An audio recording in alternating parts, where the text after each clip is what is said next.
한 주간 예배 성령으로 광복주일 오전 예배를 드리겠습니다.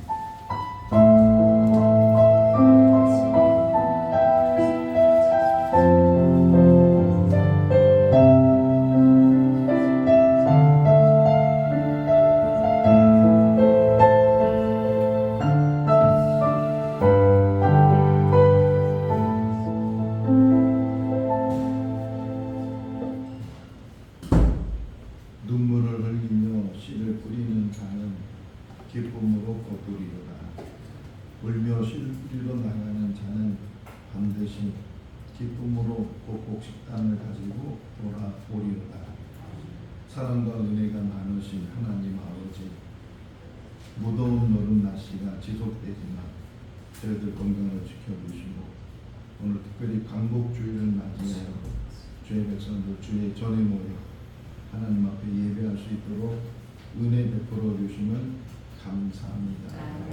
광복의 의미, 해방의 의미가 무엇인지를 깊이 깨닫는 귀한 시간 되게 하여 주시고 나라 사랑하는 마음이 불붙듯 일어나는 우리 모두가 되게 하여 주시옵소서. 예수님의 이름으로 기원하옵나이다. 아멘. 다 같이 일어나시겠습니다. 찬송가 26장입니다.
사랑의 하나님 아버지, 오늘 거룩한 날 주의 전에서 다시금 지난 한 주간의 삶을 뒤돌아볼 수 있도록 은혜 베풀어 주신 것 감사합니다. 혹이나 알지 못하고 깨닫지 못하는 그런 가운데 하나님 앞에 바로 서지 못했던 우리의 모습들이 보여지게 하시고 하나님 앞에 다 내려놓을 수 있는 귀한 시간이 되게 하여 주시옵소서. 바라고 원하기는 우리 모두에게 넓은 마음을 주시고 관용의 마음, 사랑의 마음, 용서의 마음을 허락하여 주셔서 마음에 불편함이 없게 해주시고 분노가 없게 해주시고 사랑하면서 우리 가족과 우리 이웃들을 사랑할 수 있는 더 넓은 마음을 갖게 하여 주시옵소서. 혹이나 우리가 잘못한 일이 있다면 기억나게 하시고 하나님 앞에 자백하며 주님의 십자가 밑에 다 내려놓는 시간이 되게 하여 주셔서 주님의 보혈로 씻음받게 하여 주시옵소서. 예수님의 이름으로 기도하옵나이다. 사도신경으로 신앙 고백합니다. 나는 전능하신 아버지 하나님 천지의 창조주를 믿습니다. 나는 그의 유일하신 아들 우리 주 예수 그리스도를 믿습니다. 그는 성령으로 잉태되어 동정녀 마리아에게서 나시고 본디오 빌라도에게 고난을 받아 십자가에 못 박혀 죽으시고 장사된 지 사흘 만에 죽은 자 가운데서 다시 살아나셨으며 하늘에 오르시어 전능하신 아버지 하나님 우편에 앉아 계시다가 거기로부터 살아있는 자와 죽은 자를 심판하러 오십니다. 나는 성령을 믿으며 거룩한 공교회와 성도의 교제와 죄의 용서가 받는 것과 몸의 부활과 영생을 믿습니다. 아멘. 자리에 앉으시겠습니다. 찬송가 582장입니다.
같이 기도 올려드리겠습니다. 사랑과 능력의 아버지 하나님, 오늘 주일을 맞이하여 우리를 불러주시고 이곳 주의 성전으로 나올 수 있도록 지켜주시고 보호하시고 건강을 주셨음에 감사를 드립니다. 아멘. 은혜의 아버지 하나님, 지난 일주일간도 늘 지켜주시고 보호하셨지만 저희는 늘 같은 죄를 반복하고 고치지 못하였고 살았으며 미움을 가졌으며 참소를 했으며 이웃을 비방했으며 정죄한 모든 것들을 회개합니다. 더욱 하나님을 사랑하지 못한 것을 회개합니다. 주님, 알고 지은 죄, 모르고 지은 죄, 기억나는 죄, 기억나지 않는 죄, 우리의 모든 죄악을 부지중에 지은 죄까지도 용서하여 주시옵소서. 사랑의 아버지 하나님, 하나님은 우리에게 말씀대로 살기를, 하나님의 자녀로 살기를 간절히 바라셨지만 우리는 아버지의 뜻에 순종하지 못했고 아버지는 그렇게 살지 못한 많은 것들이 있습니다. 주여 우리를 새롭게 하여 주시옵소서. 아버지, 이 나라와 이 민족을 위해 기도드립니다. 아버지, 이 나라를 태어나게 하시고 아버지, 지금까지 이 나라 대한민국에 살게 하여 주심에 감사를 드립니다. 사랑의 아버지 하나님, 이 나라는 아버지 하나님 벌써부터 주님의 부르심을 받았고 아버지 하나님 평양 대각성 운동에부터 시작하여 아버지 우리나라 전 곳곳에 하나님의 복음의 전파가 많이 되었습니다. 그래 전국에 많은 교회는 세워졌지만 아버지 지금 우리나라를 되돌아봅니다. 사랑의 아버지, 이 나라는 사회주의가 되지 않도록 주님은 지켜주시기를 간절히 기도합니다. 아버지 하나님, 하나님 우리가 보이지 않는 속에서 아버지 대통령실에 또 아버지 하나님 아버지 국회의원실에 아버지 무슨 일이 벌어지는지 주님만은 아십니다. 아버지는 그곳에 계시고 하나님은 아버지 하나님 우리나라를 지켜주시고 아버지 그들의 머릿속에 아버지 위에서 군림하여 주셔서 이 나라를 하나님이 원하는 나라로 인도할 수 있도록 아버지 그렇게 되게 도와주시옵소서. 아버지 하나님, 그러나 하나님께서 우리나라를 많이 축복해 주시고 지금은 아버지는 지금 크고 있는 청소년들, 아버지는 학생들, 또 아버지는 청년들까지 전쟁을 모른 지가 오래되었습니다.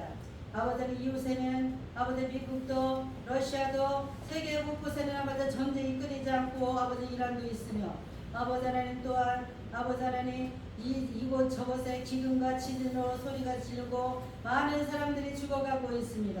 아버지 우리는 너무나도 평안하게 살고 있어서 아버지 바로 위에는 북한이 늘 아버지는 호시탐탐 노력이 있는데도 우리는 아버지 하나님 너무나 평안한 가운데 주님의 은혜 안에 살고 있습니다. 아버지 우리를 불쌍히 여겨 주시옵소서. 아버지 그 많은 복을 받았음에도 우리는 내 가족, 아버지 하나님 내 몸, 아버지 하나님 내 가족이 잘 먹고 잘 살고 또 그것을 또 저축하여서 아버지 노후를 준비하는 아버지 그런 것에만 관심을 가지고 살아가고 있습니다. 아버지 이웃을 돌보지 못하고 아버지 하나님 세계 선교에도 관심을 갖지 못한 지가 오래되었고 아버지 하나님 북한 선교에도 관심을 갖지 않은 지가 오래되었습니다. 아버지 곳곳에 많은 사람들이 보이지 않게 아버지 곳곳에는 주님의 나라를 헌신하는 많은 분들이 계십니다. 아버지 그들의 눈물을 보시고 그들을 기억해 주시고 그들의 기도를 들어주시고 주님은 함께하여 주시옵소서. 아버지 하나님 그 한 가지 너무나도 안타까운 것을 아버지 하나님 이 나라가 그렇게 축복을 받았음에도 아버지 하나님 우리나라는 세계 자살 국가 1위입니다. 아버지 하나님 너무나도 창피한 나라입니다. 아버지 하나님 은혜를 주시고 불쌍히 여겨 주시옵소서. 먼저 믿은 아버지 하나님 많은 선조들과 아버지 믿음의 우리 백성들이 아버지 올바로 살지 못하여서 또 아버지 믿음대로 살지 못하여서 또한 아버지 하나님 그 말씀대로 살지 못하여서 주님의 사랑을 실천하지 못하여서 옆에 사람은 죽어가고 아버지 보이지 않는 속의 사회에서 아버지 죽어가는 아버지 하나님 가장들도 있습니다. 아버지 하나님 불쌍히 여겨주시옵시고 우리가 말씀대로 살지 못하여 이웃도 죽어가고 자살하는 사람들이 많은 것을 다 우리의 죄입니다. 아버지 용서하여 주시옵소서.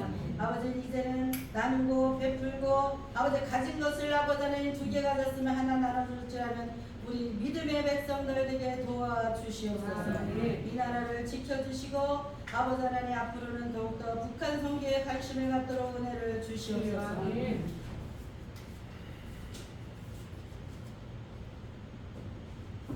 아버지 주여 고백합니다. 우리 예수님만이 우리의 살 길입니다. 아버지 도와주시옵소서. 이 대한민국의 온교에 회개의 영이 임하게 하여 주시옵소서. 그리고 여기 생교 진천교회에 앉아있는 모든 분들에게 성도들에게 강하게 주님의 회개의 영으로 역사하여 주시옵소서. 주여 새롭게 되기를 간절히 기도합니다. 아버지 하나님 물과 성령으로 거듭나지 않으면 우리는 주님을 만날 수 없다고 하였습니다. 아버지 여기 앉아있는 모든 성도들에게 물과 성령으로 온전히 거듭나게 도와주시옵소서. 역사하여 주시기를 간절히 기도합니다. 아버지 하나님 또한 아버지 하나님 우리 모두 하나님 나라의 일꾼으로 예전에 아버지 하나님 나의 모습은 죽어지고 아버지 이제 인직을 받는 모든 분들이 준비하는 가운데 있습니다. 아버지 하나님 완전히 깨어지게 하시고 새롭게 하여 주시옵소서. 아버지 하나님 어제나 오늘이나 내일이나 1년 후나 10년 후나 변하지 않는 그런 이무기 같은 신앙을 버리게 하여 주시고 아버지 하나님 주님의 주의 영으로 새롭게 되게 하여 주시어서 진짜 예수 믿는 그리스도인 되도록 주님은 우리를 도와주시옵소서. 아버지 하나님 또한 아버지 하나님 교역자들을 위하여 기도합니다. 아버지 먼저 앞장서서 십자가에 분병되어서 주님의 방패가 되어서 세상의 모든 악한 것들을 앞서서서 아버지 하나님 이렇게 성도들을 천국의 길로 인도하는 데 앞장서고 아버지 모든 상처를 받으며 아버지 하나님 여러 가지 고통 가운데도 그 모든 것을 받아내면서 아버지 주님의 일을 하고 있는 아버지 하나님의 교역자들을 지켜주시옵소서. 가정을 지켜주시고 아버지 건강을 지켜주시고 필요한 모든 것을 그들의 것을 채워주시옵소서. 아버지 하나님 그리하여 아버지 하나님 주님 앞에 섰을 때 아버지 내가 잘하였도다 착하고 충성된 종아 아버지 칭찬받는 모든 교역자들 되도록 축복하여 주시옵소서. 아버지 오늘 아버지 하나님 김동환 목사님 아버지 말씀을 들고 아버지 하나님 강단에 섰습니다. 아버지는 성령의 기름 부음을 부어주시고 아버지 하나님 우리의 아버지 메마른 심령 위에 아버지 하나님 주님의 생수가 흘러넘치는 아버지 하나님 그런 생수의 말씀으로 우리에게 역사하여 주시옵소서. 아버지 그리하여서 우리의 영혼이 살아나게 하시고 아버지 하나님 온전히 하나님이 원하시는 삶으로 아버지 하나님 부름받으며 아버지 응답되어지는 삶으로 인도하여 주시기를 간절히 원하옵고 우리의 구주 되시며 나의 구주 되시는 사랑하는 예수님의 이름으로 감사하며 기도하옵나이다.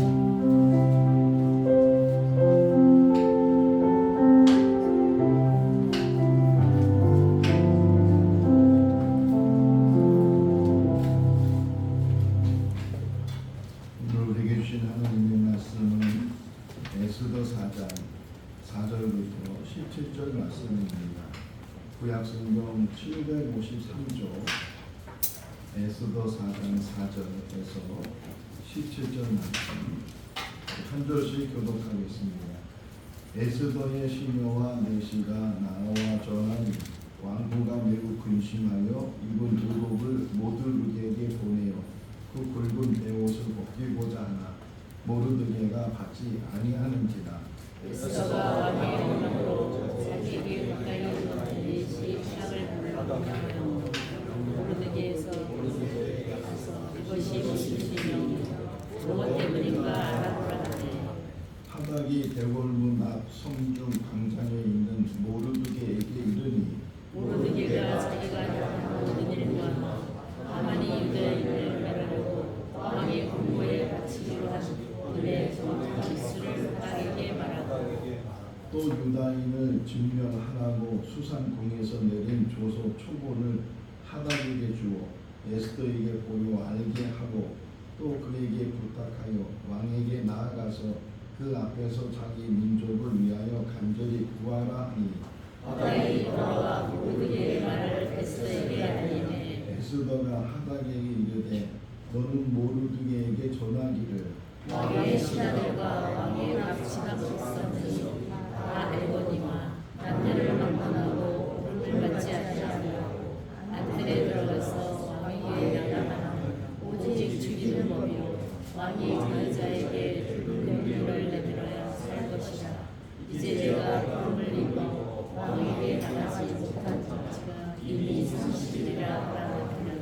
그 그가 에스더의 말을 모르드게에게 전하매 모르드게가 그를 시켜 에스더에게 하되 너는 왕궁에 있으니 모든 유다인 중에 홀로 목숨을 건지리라 생각하지 말라. 이때에 내가 만일 잠잠하여 말이 없으면 유다인은 다른 데로 말미암아 노임과 구원을 얻으려니와 너와 내 아버지 집은 멸망하리라. 내가 왕후의 자리를 얻은 것이 이때 위함이 아닌지 누가 알겠느냐 하니 에스더가 모르드게에게 이르되 당신은 가서 수산에 있는 유다인을 다 모으고 나를 위하여 금식하되 밤낮 3일을 먹지도 말고 마시지도 마소서. 나도 나의 신유와 더불어 이렇게 금식한 후에 규례를 어기고 왕에게 나아가리니 죽으면 죽으리이다 하니라. 모르드게가 가서 에스더가 명한 대로 다 행하니라. 아멘. 전부의 찬양대가 하나님 앞에 찬양을 드리겠습니다.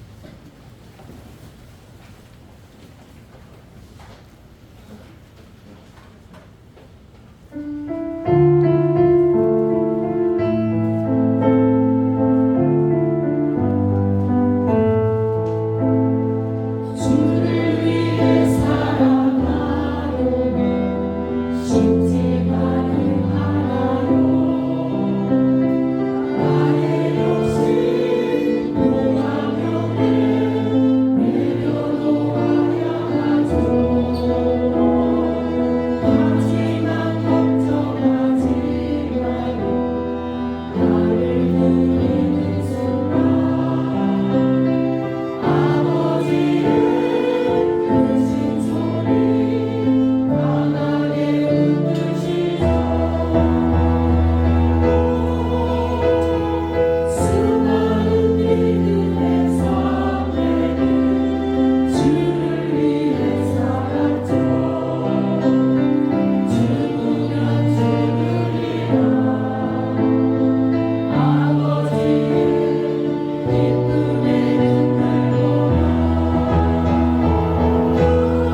보며 소망 삶을 살고 나의 발로 발길을 모두 마치고 아버지 나라 이름을 짓었으니 이제 나를 위하여 부르고 주시나니 아버지 내게 나아가니 주를 사모하 모든 자에게 보좌 앞에 앉은 나 기쁨의 눈물 흘리죠. 내 눈물 닦아주시는 주님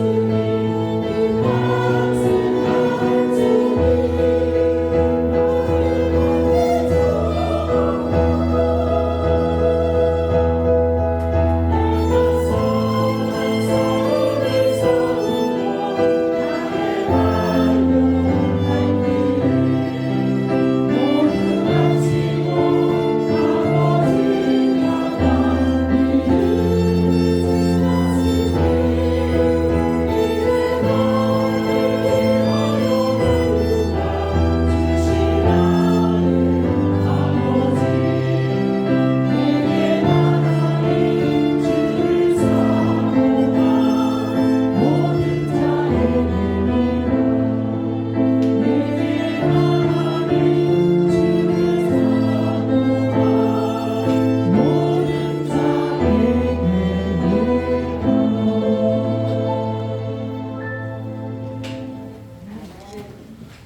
할렐루야.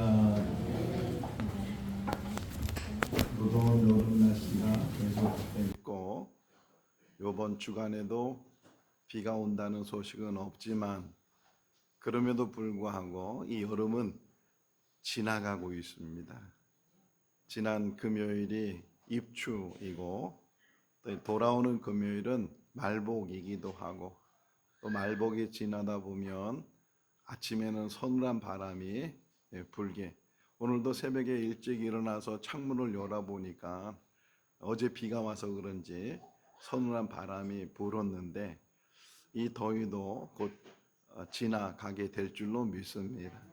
오히려 덥기 때문에 곡식들은 더 잘 익을 수 있고 비가 오지 않은 것이 또 문제일 수도 있지만 또 그럼에도 불구하고 이 계절에 의해서 우리의 삶이 조금씩 변화도 있고 또 이 변화 속에서 날마다 새로운 삶을 우리가 살게 되는 줄로 믿습니다.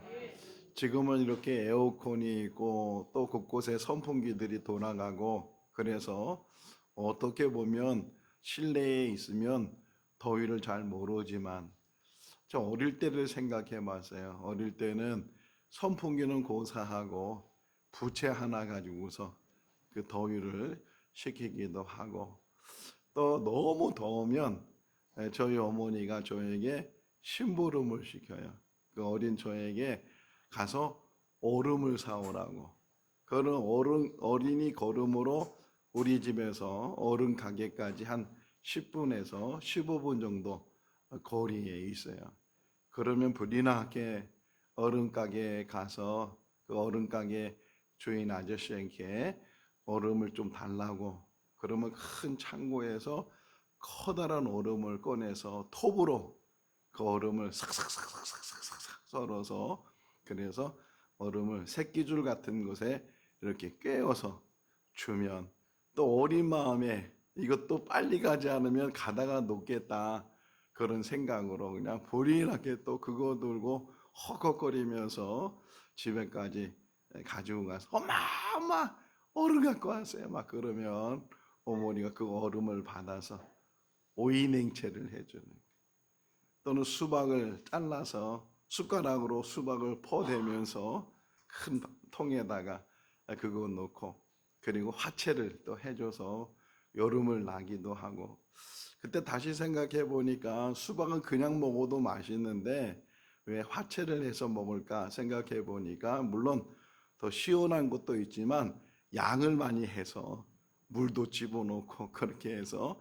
여러 사람이 더 많이 먹을 수 있도록 우리나라 국도 바로 그런 거잖아요. 고기가 얼마 없으니까 고기는 조금이고 사람은 많고 그러니까 고깃국을 끓여서 물이라도 고기 맛을 봐라 그래서 하기도 하고 그랬는데 어쨌든 그렇게 여름을 지냈던 어린 시절이 있는데 지금은 조금만 더워도 에어컨 틀고 시원한 뭐 아이스크림이나 이런 것들을 통해서 이 얼음을 나기도 해요. 어떤 면에서 좋은 그러한 시대에 우리가 살아가고 있는데 그런데 또 한편으로 생각해 보면 지금도 좋은 시대이지만 앞으로 50년이 지나면 우리가 사는 이 세상은 어떻게 변할까? 그 어릴 때 하고 지금 50년이 지난 지금의 모습하고 정말 많이 변하게 되고 무더운 여름 날씨도 잘 쉽게 이겨나갈 수 있는데 50년이 지난 후면 어떻게 우리가 살게 될까? 우선 생각해 보니까 혹이나 50년 후에도 여기 살아계신 분들이 있을 것인데 근데 중요한 거는 운전면허를 다시 따야 된다는 게 운전면허.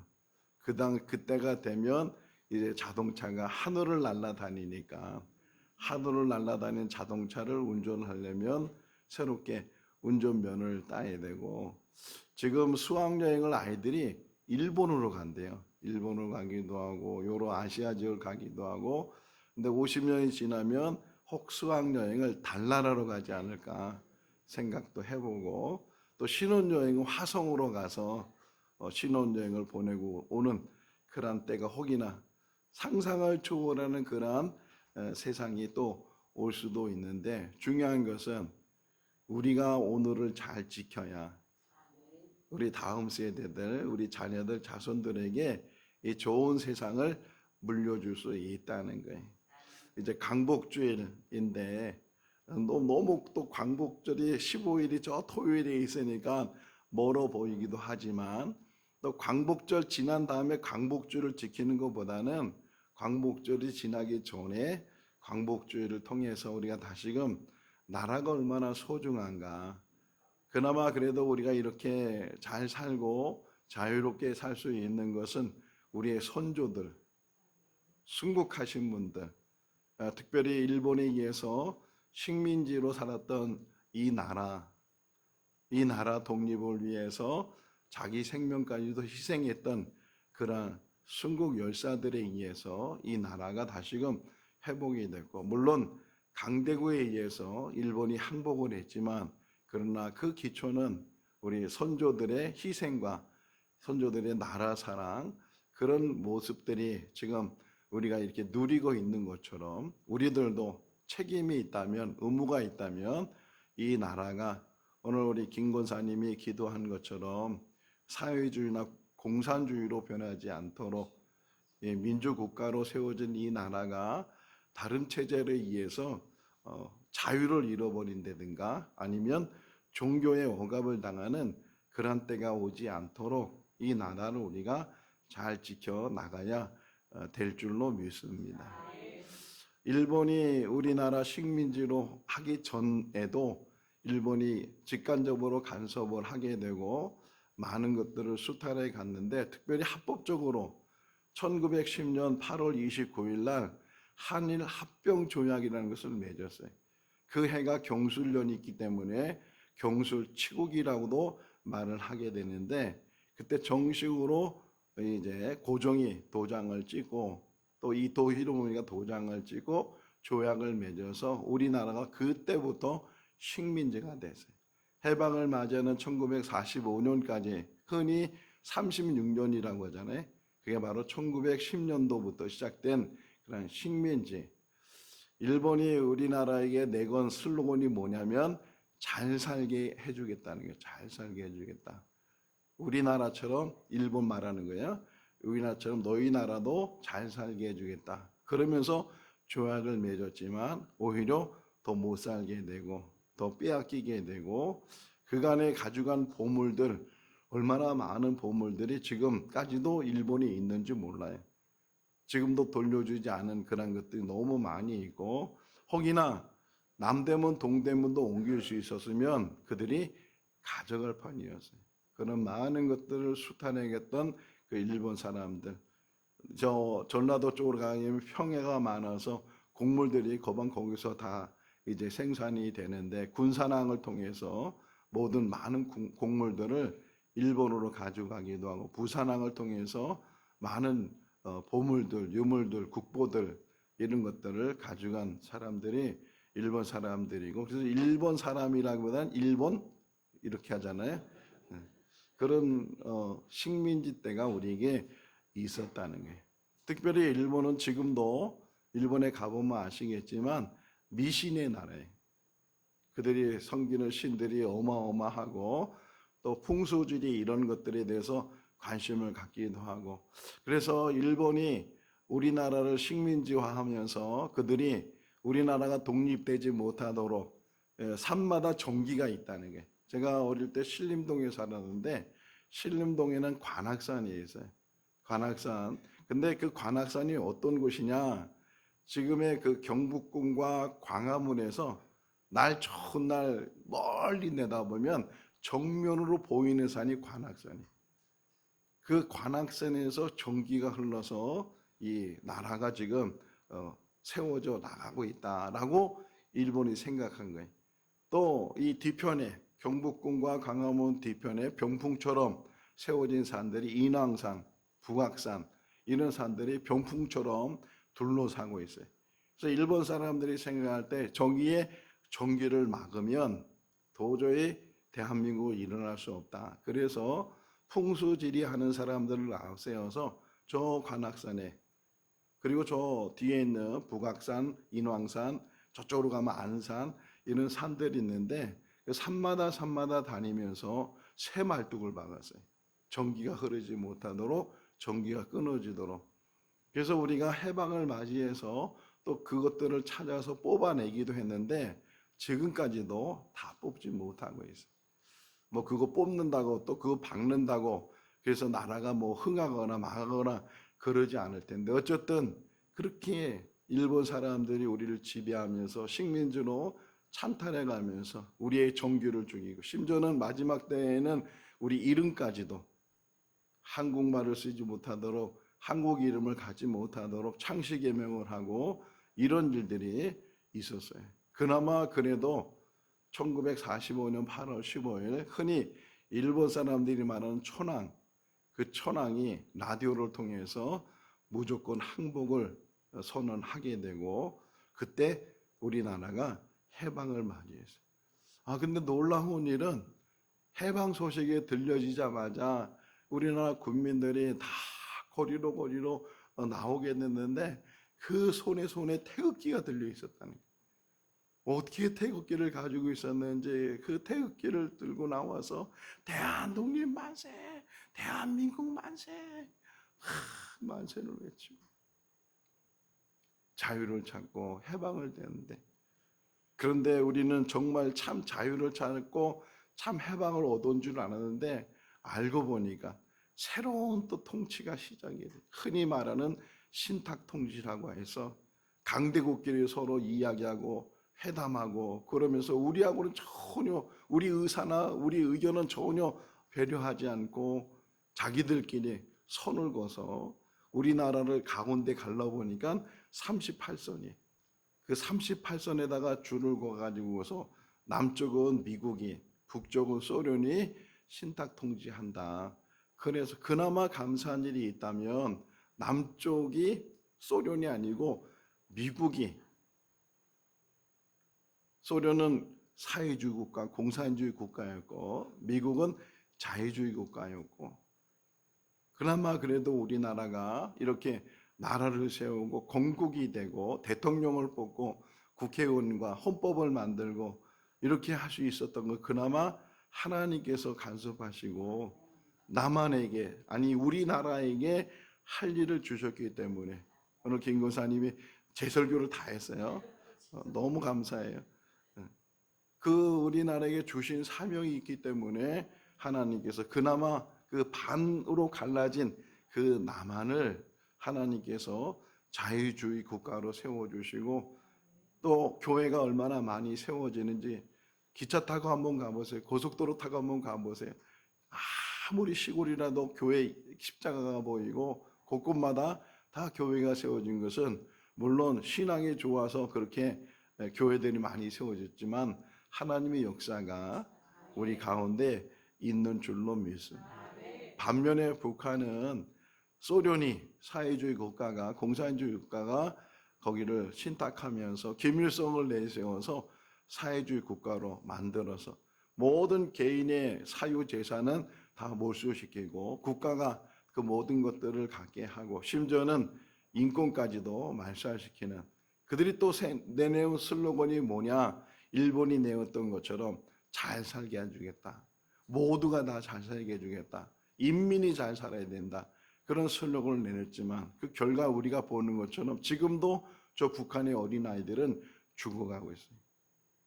병 때문에 죽는 경우도 있지만 굶어서 죽어가고 있어요.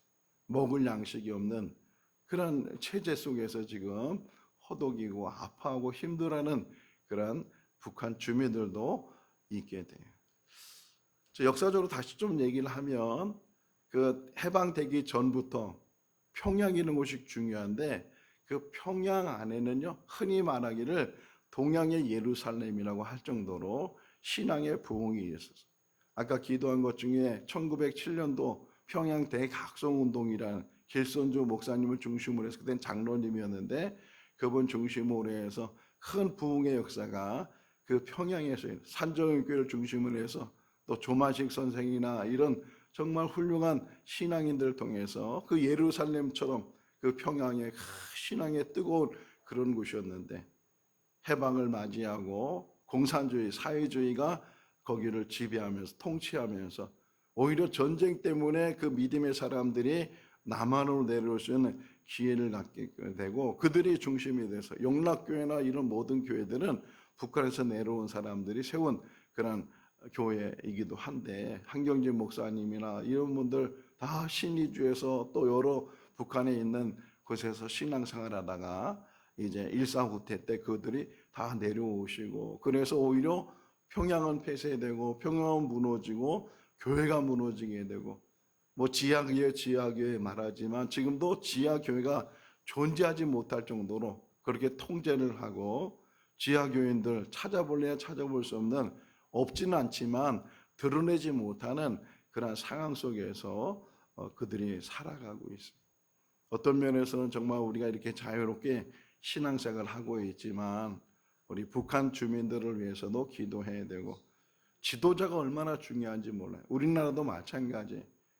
대통령의 그 책임감이나 국회의원들의 책임감이 지금 우리가 보고 있잖아요. 눈으로 보고 있잖아요.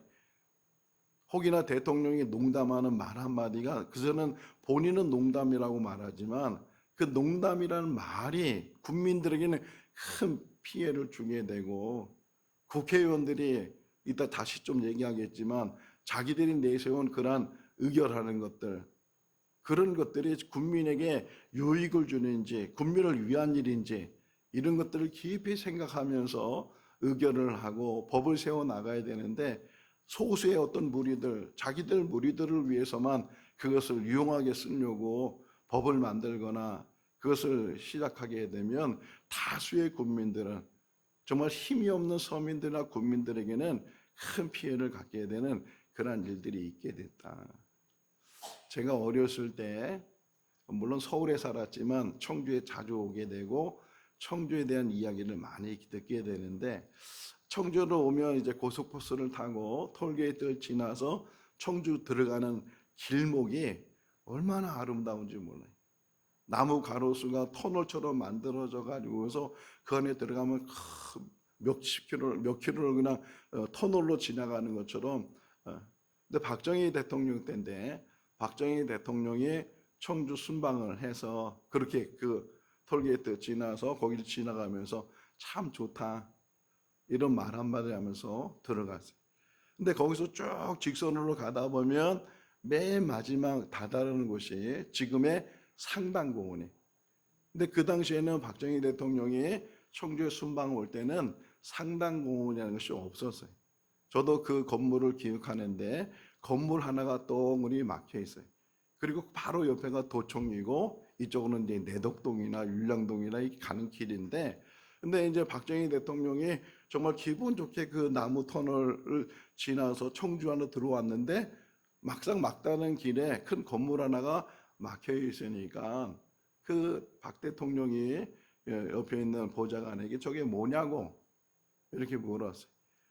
그러니까 보좌관이 알아보면서 금수장이란 요관입니다 이렇게 얘기를 했어요. 그래? 그리고서 그냥 이제 아무 말 없이 그냥 지나갔어요. 청주 다 이제 도청 들려서 도지사 만나고 다 일 보고 이제 돌아갔는데, 며칠 지나서 그 건물이 사라졌어요. 며칠, 몇 달도 아니에요. 며칠 지나서 그 금수장 여관이 없어지게 되고 거기에 큰 나무를 먼저 하나 심고 그리고 만든 것이 상당공원이에요. 제가 나중에 금수장을 찾아보니까 무심천 건너 오른쪽에 조그만 간판 하나가 있더라고요. 금수장 여관 이렇게. 대통령이 거기에 대해서 뭐 없애라 뭐 하라 말도 안 했어요. 그래? 이 말 한마디 하고 그냥 지나갔는데, 얼마나 그 대통령의 권세가 대단한지 아랫사람이 알아서 그거 뭐 금수장 여관 주인한테 뭐 양해를 구하거나 뭐 하거나 그렇겠어요. 그 당시에 권력이라는 게 얼마든지 빼앗을 수 있고 얼마든지 무너뜨릴 수 있고, 그런 권력 속에서 지금 나라가 움직이는 가운데 지금도 마찬가지. 민주주의 특징이 뭐예요? 국민이 주인이다. 국민이 주권을 갖고 있다. 이런 게 민주주의인데, 이 민주주의 특별히 두 가지 꽃이라고 한다면 하나는 선거예요. 우리가 투표를 하잖아요. 우리가 대통령을 뽑고 국회의원을 뽑고 지자체장들을 뽑고, 이 선거가 얼마나 중요한지 몰라요. 그러니까 그런데도 불구하고 이 선거의 중요성을 깨닫지 못하니까 뭐 그 사람이 그 사람이고 그놈이 그놈이지 뭐 이래가지고서 우리가 관심을 갖지 못하고, 누가 되느냐에 따라서 이 나라가 어떻게 보면 존재 자체도 위험할 텐데 그런 거에 대해서 우리가 크게 깨닫지 못하면서, 또 하나가 민주주의가 가지고 있는 꽃이 뭐냐면 다수라는 게 다수결.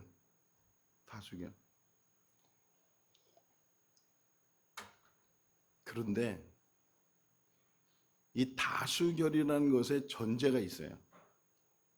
그 전제를 잃어버리면 이게 횡포가 되게 되고 이것 때문에 더 큰 문제가 일으키게 되는데, 다수결의 의미가 뭐냐? 그래도 다수의 생각이 옳은 거다. 이런 전제. 다수의 의견이 옳은 거다. 1대 100이라는 게임이 있었잖아요. 그때 이제 모르는 문제가 있으면 힌트가 있는데 몇 가지 선택하는 게 있단 말이에요. 그 중에 하나가 다수 의견. 왜냐면 다수가 정답을 맞힐 거다. 이런 전제가 있기 때문에. 마찬가지로 민주주의의 여러 가지 의견이 서로 갈라지기도 하고, 그러다 보면 서로 투표를 해야 되고 결정을 해야 되고, 그렇게 해서 그러면 이왕이면 다수가 오를 거다. 이렇게 해서 다수결로 결정을 하는 지금의 제도가 그런 제도란 말이에요. 근데 이게 악용되거나 그 다수가 오히려 악한 것으로, 불의한 것으로, 잘못된 것으로 그들이 결정하게 되면, 겉으로는 다수의 의견이기 때문에 라고 하지만 그것이 결국은 불이익되는 그런 엄청난 일들을, 여러분 체제라는 것은 어떤 면에서는 잘못된 것이 있고 바꿔야 하는 것도 있고, 그래서 이게 바꿔나가는 옹고지신한 말이 중요해요. 옹고지신. 옛것에 좋은 것들은 계속 지속하고 또 잘못되거나 새로운 것들은 고쳐나가고, 그런 옹고지신이 있어야 되는데, 어떤 한 무리나 어떤 한 특정한 사람들 때문에 어떤 체제를 무너뜨리거나, 지금 사법체제가 지금 혼란에 빠져 있고, 물론 검찰들이 잘못한 일이 있어요. 그들 역시도 완벽하지 못하고 그러다 보니까 그걸 악용하고 그런 일이 없지 않아 있지만, 지금 이 국회에서 결정한 그 체제가 어떤 체제냐? 서민들에게, 국민들에게 큰 피해가 될 수 있고 억울함, 장치거든요. 한쪽이 잘못하면 두 번째 장치에서 걸러내고 바로 세우고, 이런 일들을 지금 만들어가는 그런 체제, 70년 동안 그런 체제 속에서 우리가 살아왔는데, 그거를 한꺼번에 그냥 하루아침에 무너뜨리면서 모든 권력을, 모든 것을 경찰 쪽으로만 다 밀어줬을 때 억울함이 없어야 되는데, 혹이나 지금 일어나는 일들을 보게 되면 경찰 가족이나 경찰 사람들이나 자기 편이나 이런 사람들에 대해서 얼마나 지금 이 법이 무섭게 지금 드러나고 있는지, 이게 다수의 문제. 신앙도 마찬가지입니다. 교회 안에서도 다수가 좋은데 때로는 다수가 아니고 소수의, 성경적으로 보게 되면 오히려 소수의 사람들이 하나님 앞에 바로 서 있다는 거예요. 선지자들이나 이런 사람들은 다수가 아니에요. 그럼에도 불구하고 말씀 안에서도 이따 뒷부분에 얘기하는데, 정말 나라를 사랑하고 민족을 사랑하는 게 뭐냐? 먼저 결론을 얘기한다면 희생하는 거예요. 내가 희생해서 나라를 구하고 민족을 구하고, 이 지금 에스더가 지금 죽으면 죽으리라 하는 말도 다 자기 희생 속에서 나라를 이제 구하려고 하는 자기 헌신과 자기 희생이 아니면 어떻게 나라와 민족을 구할 수 있겠어요?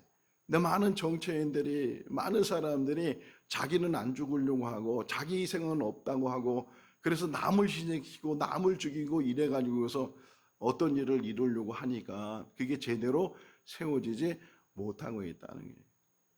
다시금 지금 광복 81주년이 45년도에 광복이 돼서 지금 2026년이 되었기 때문에 81주년이 지나는 동안에 하나님께서 하셨어요. 하나님께서 이 나라를 다시금 자유로 회복해 주시고, 절반이지만 이 남쪽에 신앙의 부흥을 일으켰어요. 기독교 역사 속에서 이렇게 짧은 기간 동안에 흔히 말합니다. 세계에서 대형 교회, 가장 큰 교회가 5개 뽑아는 다 한국에 있어요.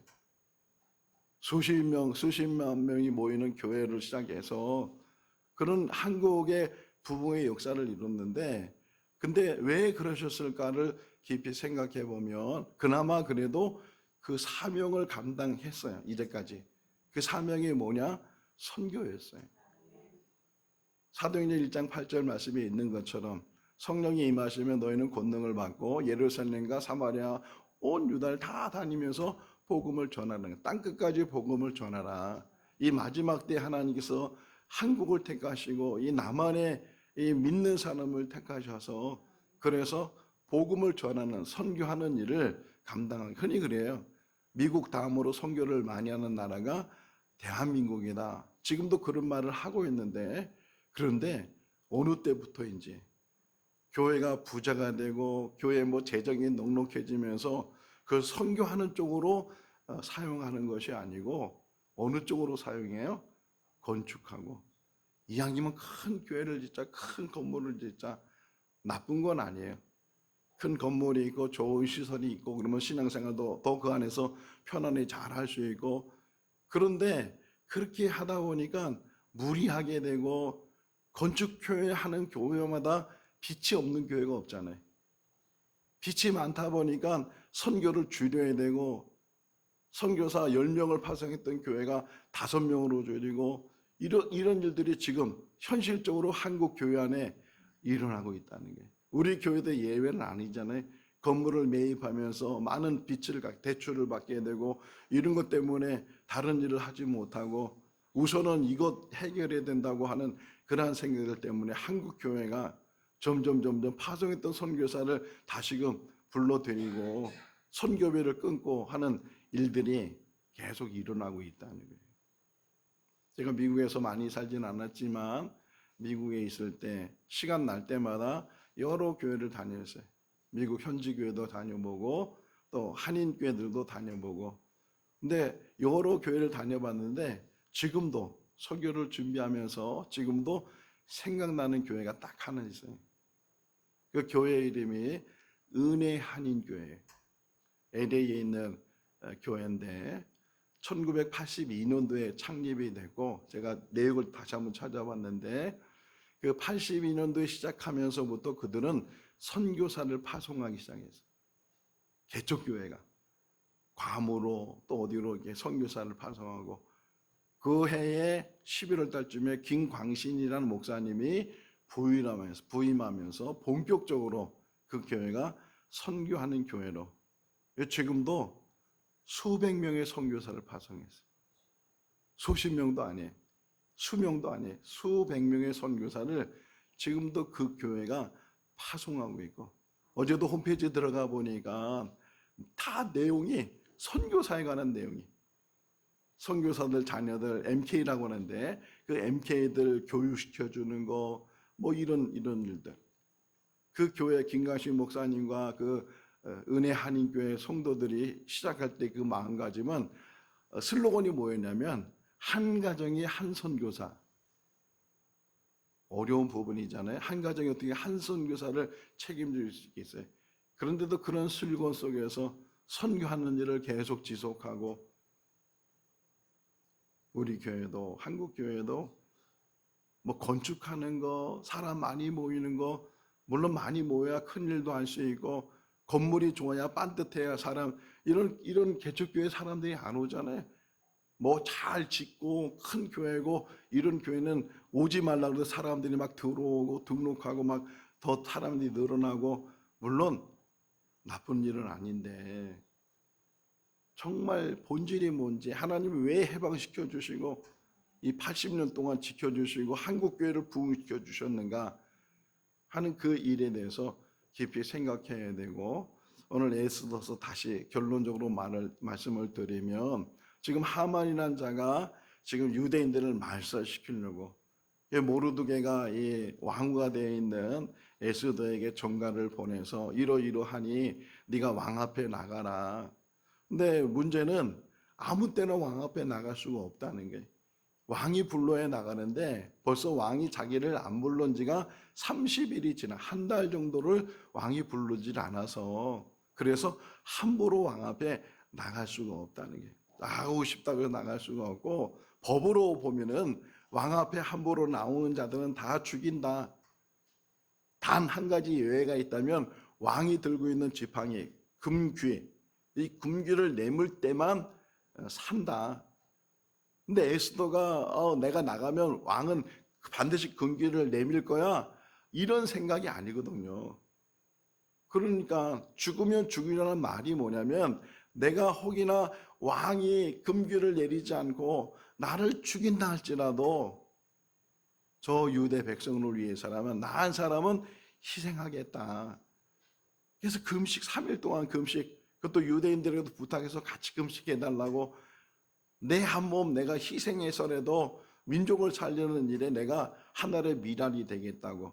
요한복음 12장 24절에 있는 말씀처럼 하나의 밀이 땅에 떨어져 그냥 있으면 그대로 있지만 죽으면 많은 열매를 맺는다. 중요한 단어가 뭐예요? 자기 희생이에요. 자기 희생.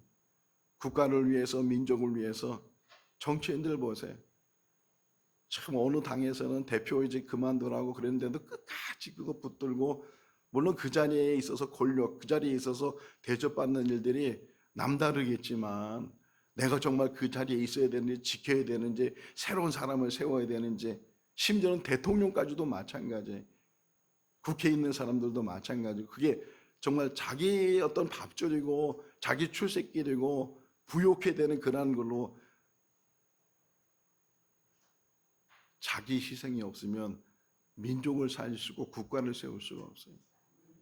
우리가 큰 일을 해서 국가를, 민족을 위해서 우리가 어떤 일을 하는 것이 아니고, 어제 설교 준비하면서 너무 이제 힘드니까 창밖을 잠깐 내다봤는데, 근데 바로 여기 창밖에 어느 젊은 청년이 한쪽에는 긴 찌개를 들고 한쪽에는 봉투 하나를 들고서 쓰레기를 줍더라고요. 혹 어르신들이 그 일을 하고 있으면 저분들은 읍사모에서 돈을 주니까 한 달에 얼마씩 받아서 저 쓰레기를 줍지, 이렇게 생각할 수 있는데 젊은 청년이었어요. 젊은 청년이 그렇게, 물론 자기 가게 앞에서 쓰레기 주울 수도 있고 그런데 그 모습을 보면서 저게 바로 자기 희생이다. 내가 손해보고 내가 수고하고 내가 남을 위해서 헌신하고, 이게 바로 나를 사랑하는 것이고 희생하는 거다. 지난 월요일날 어느 목사님 만나서 같이 점심을 먹으면서 이제 그분 자제분이 몇 명이라고 이렇게 물어봤어요. 제가 물어봤는데 그 목사님 하는 말씀이 몇 명이 있는데, 근데 큰 딸이 결혼을 해서 아기를 낳는데 8명을 낳대. 할렐루야. 그래서 내가 애국자라 그랬어. 애국자. 그거 자기 희생이야. 그것도 8명 키우려고 그래. 키울 때 힘들지만 뭐 다 크면 정말 그 8명이 얼마나 정말 만날 때마다 너무 행복하고 그럴 텐데,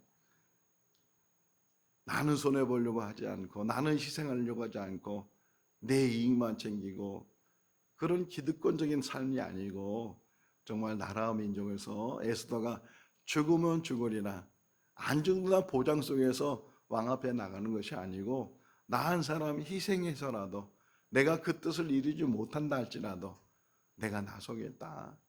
그런 각오와 그런 마음으로 우리가 우리 주변에 있는, 우리 가정 안에서부터 교회에서 또 우리 지역에서 또 우리 일터에서 희생할 수 있는, 섬길 수 있는, 낮아질 수 있는 그런 애국자가 되시고 나라를 위해서 헌신할 수 있는 그런 삶을 사는 우리 모두가 다 될 수 있기를 주님의 이름으로 축원합니다. 기도하겠습니다. 사랑과 은혜가 많으신 하나님 아버지, 이 나라를 사랑하셔서 5,000년 동안 억압당하고 빼앗기고 늘 가난 속에 살았던 이 민족을 하나님께서 귀하게 세워주시고 경제 대국이 되게 해주시고 또 복음의 역사를 이루어서 많은 교회들 세워주시고 또 많은 성도들 불러주신 것 감사합니다. 그 안에는 하나님의 뜻이 있고 하나님의 계획이 있는 줄로 믿습니다. 교회가 교회되게 하시고 성도가 성도되게 하여 주시옵소서. 땅끝까지 이르러 내 증인이 되라고 말씀하신 그 사명을 잃지 않게 해주시고, 우리 교회도 역시 지금 어려운 가운데 있지만 어렵다고 해서 선교하는 일, 전도하는 일, 봉사하는 일, 구제하는 일, 이런 일에 대해서 인색하지 않게 해주시고 예면하지 도와 주시옵소서. 혹 우리가 못 먹는다 할지라도, 우리가 못 쓴다 할지라도 섬기는 일, 또 하나님께서 기뻐하시는 일을 감당하는 그런 애국 교회가, 애국 성도들이 되게 하여 주시옵소서. 민족을 위해서 비폭력적인 그런 마음을 가지고 나라를 위해서 희생할 수 있는 우리들 되게 하시고, 혹이나 나라가 잘못 간다면 대통령이나 국회의원들이 법을 잘못 세우거나 잘못 집행한다면 우리 한 사람이 하나님의 미랄이 되게 하여 주셔서 계란으로 바위를 깰 수는 없지만, 그러나 계란에 던져지는 바위 같은 바위에 계란을 던져주는 계란 같은 그런 삶이 우리 삶이 되게 하여 주시옵소서. 아멘. 안위주의에 또 보호주의에 빠져 있지 않도록 도와주시고, 언제든지 희생할 수 있는, 더 나아가서는 순교할 수 있는 우리들 되게 하여 주시옵소서. 아멘. 붙들어 주시기를 간절히 바라옵고 예수 그리스도 이름으로 기도하옵나이다. 아멘. 아멘. 찬송가 586장 하시면서 봉헌하시겠습니다.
사랑의 하나님 아버지, 우리 귀한 성도들을 늘 하나님께서 지켜주시고 거룩한 날을 기억하며 예배 기쁨을 가지고 주의 전에 나올 수 있도록 은혜 베풀어 주신 것 감사합니다.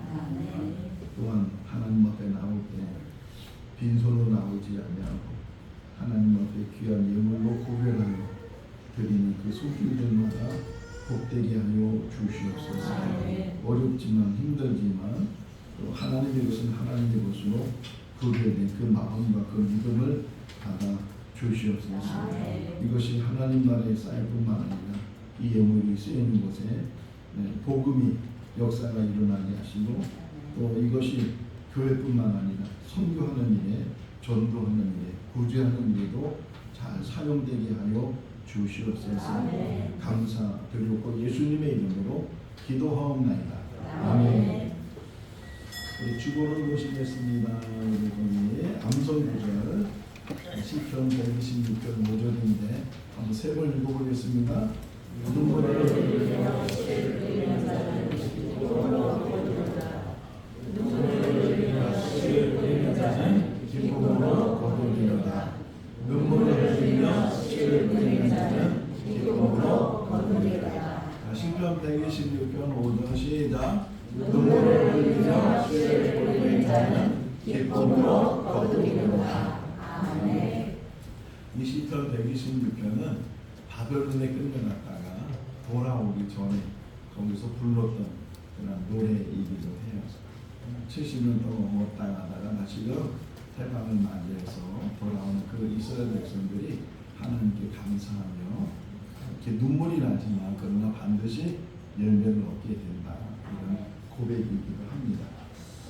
교회 소식 말씀드리겠습니다. 우리 다음 주일에는 박혜명 선교사님 일본에서 선교하는 선교사님 오셔서 귀한 말씀 전해 주시고 지난 우리 쟁직회 때 유명자 피태권사님이 식단관리위원장으로 그렇게 세움을 받게 됐습니다. 선교 주시기를 바라고 예배 마친 다음에 잠깐 운영위원들 모임을 본당에서 하도록 하겠고 우리 이종현 청년이 제주도에 가서 볼링 대회를 참가하게 됩니다. 오늘 출발을 해서 화요일날 돌아가게 되는데 잘 다녀올 수 있도록 또 좋은 성적을 낼 수 있도록 위해서 기도를 해 주시기를 바라고 우리 금요 기도에 좀 기억하시고 또 장기교 설단을 위해서 기도를 많이 해 주시기를 바랍니다. 다 같이 일어나셔서 찬송가 171장 1절 하시겠습니다.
지금은 우리 주 예수 그리스도의 크신 은혜와 하나님 아버지의 무한하신 사랑하심과 성령님의 교통하시고 교제하시고 충만하시고 내주하시니 진정한 애국이 무엇인지 자기 희생이 없고서는 애국할 수 없는 것을 깨닫게 하시고 작은 일에부터 희생하는 우리들 되게 하여 주셔서 열매 맺기로 결심하는 우리 모든 성도들 삶 가운데 가정과 자녀와 일터 가운데 영원토록 함께 하시기를 축원하옵나이다.